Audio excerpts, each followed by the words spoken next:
Ibu, selamat siang. Sebelumnya perkenalkan, nama saya Bidan Yuli. Saya bidan yang bertugas pada hari ini, Bu ya. Kalau boleh tahu, ada bisa dibantu Ibu? Saya mau menanyakan ini tentang pendengaran anak saya, Anaknya Bu ya, namanya siapa? Halisa, Halisa Bu ya. Umur anaknya berapa kalau boleh tahu Ibu? 15 bulan. 15 bulan deh. Baik Ibu, dari hasil pemeriksaan semuanya normal Bu ya.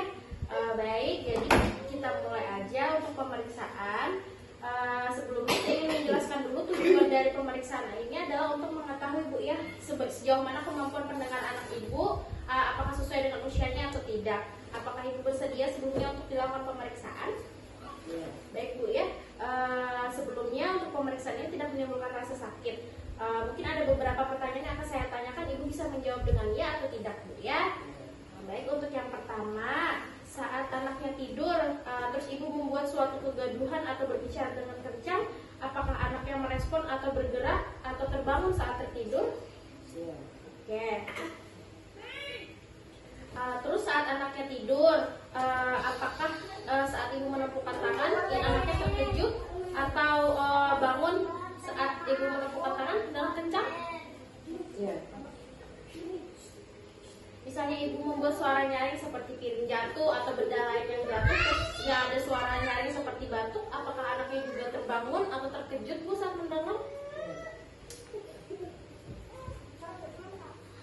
Terus Ibu misalnya membuat suara tapi tanpa sepengetahuan anak, misalnya nih anaknya lagi duduk di sini, terus Ibu buat suara di tempat lain, apakah anaknya mencari sumber suaranya Bu? Ya. Terus misalnya Ibu mengucapkan kata-kata sederhana, misalnya mengucapkan kata ibu atau ayah, apakah anaknya mengikuti atau menirukan Ibu? Misalnya mengucapkan juga, Ya. sama Bu ya. Oke, baik Ibu, jadi dari hasil pemeriksaan yang dilakukan, anak menunjukkan respon yang baik terhadap suara ya Bu ya.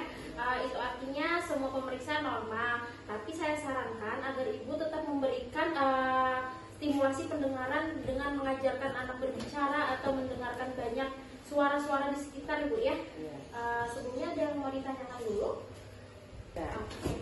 Kalau begitu nanti kalau ada apa-apa misalnya menunjukkan suatu keanehan atau perubahan pada pendengaran, bisa langsung dibawa ke fasilitas kesehatan Bu ya, bisa rumah sakit atau puskesmas. Oke, kalau begitu